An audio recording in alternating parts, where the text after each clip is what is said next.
힘줄 그런 걸 나타내는 것은 과거에 그 사람들이 하던 그런 것이 남아있다고 그렇게 해석이 됩니다. 18세기 초까지 이발사하고 외과의사는 한 가지 직업이었습니다. 그러다가 그것이 분리가 됩니다. 그래서 이발사는 지금 보듯이 그런 이발사의 역할을 하게 되고, 이발사와 헤어진 외과의사는 이제 내과의사와 가까워지게 됩니다. 지금은 내과의사든 외과의사든 공통적인 교육 과정을 거치죠. 의과대학 6년 과정, 또는 의학전문대학원의 경우에는 8년 과정, 6년이든 8년 과정을 거친 후에 그 중에 내과 의사도 나오고 외과 의사도 나오고 정신과 의사도 나오고, 의사가 된 후에 자기 어떤 전문 분야를 택하게 되는데 그것은 한 200여 년밖에 되지 않은 그런 얘기입니다. 서양의 경우에. 우리는 나중에 그걸 받아들였으니까 한 100년 남짓 되는 역사고요. 이렇게 하여튼 외과 의사의 어떤 신분이든지 역할이든지 하는 일도 계속 변화해야 하는데, 특히 18세기에 그런 변화가 일어나고, 그리고 본격적인 외과의 변화는 19세기에 일어나게 됩니다. 여기 있는 그림과 사진을 보면은 왼쪽 사진은 과거에 이발사 외과 의사 시절에 그들이 환자를 치료하는 모습. 말 그대로 외과, 주로 몸 표면, 주로 피부가 되겠죠. 피부에 생긴 염증이든지 또는 부스럼 같은 걸 치료하던 그런 모습. 오른쪽은 현대 외과 수술장이죠. 저는 고도에 발달된 외과 수술을 하는 그런 모습. 이런 변화가 불과 200년도 채 안 되는 사이에 생긴 변화라는 얘기.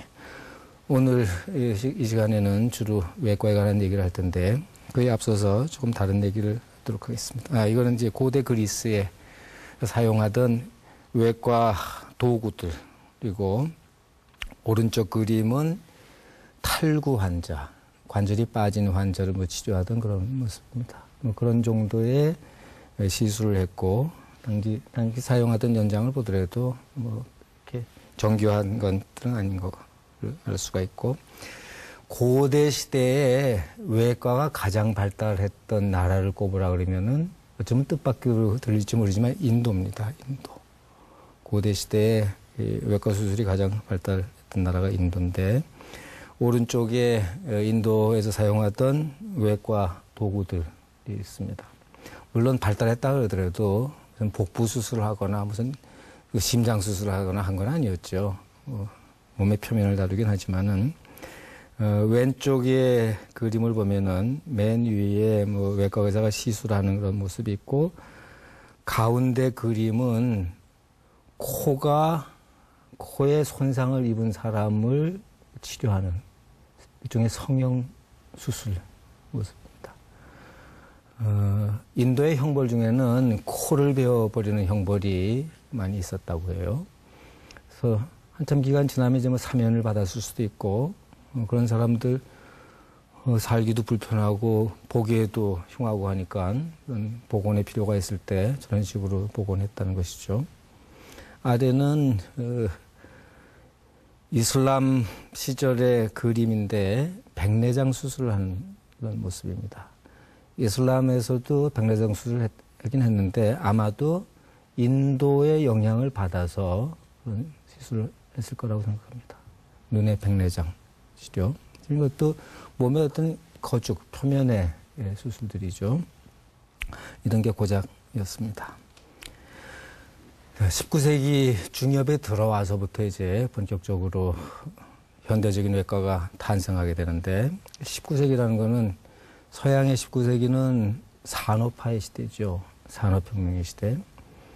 산업혁명은 많은 이득을 가져다 줬지만은 또 한편으로는 인간들에게 정말 헤아릴 수 없는 고통을 가져오기도 했습니다.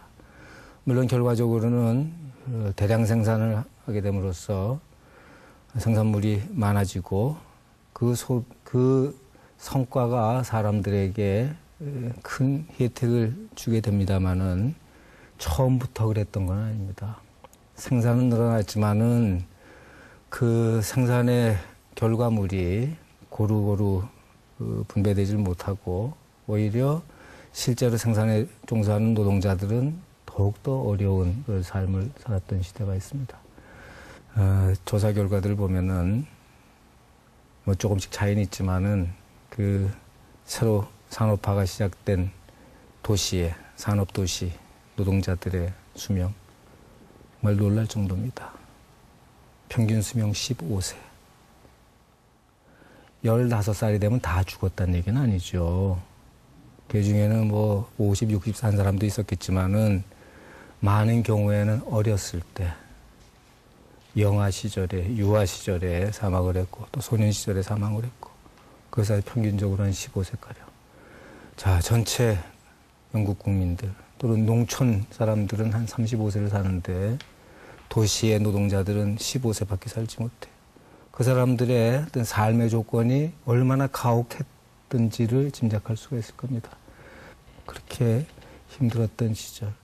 하지만은 19세기를 거치면서 노동자들의 삶도 많이 개선은 됩니다. 저절로 그런 일이 일어났던 건 아니죠. 많은 사회개혁가들의 노력도 있지만은 노동자들 스스로 노동운동을 통해서 그게 곧 민주주의 운동일 테고 그걸 통해서 인간답게 살 수 있는 그런 세상을 점점 만들어 가게 되고 그 결과로 인간들의 삶이 개선이 되고 그거의 반영으로서 수명도 다시 회복이 되고 그 이전보다 길어지고 질병에 대해서 싸울 수 있는 힘도 더 강해지고 이게 인류 역사죠.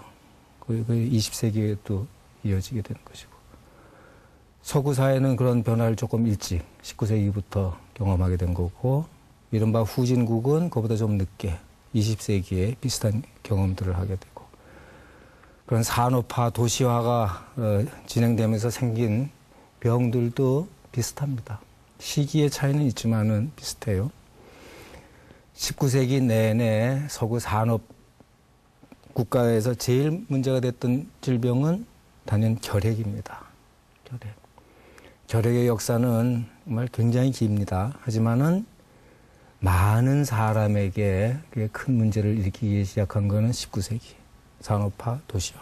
산업화의 결과라고도 얘기할 수 있어요. 산업화의 부산물. 산업화가 가져온 정말 큰 폐해 중에 하나라고 볼 수 있습니다. 우리는 그게 20세기 중반, 50년대, 60년대, 70년대까지 그런 일들이 생겼던 것이죠. 어떤 빛과 또 그림자. 이 그림을 보면은 오른쪽에 공장입니다. 공장에서 공장 굴뚝에서 연기가 막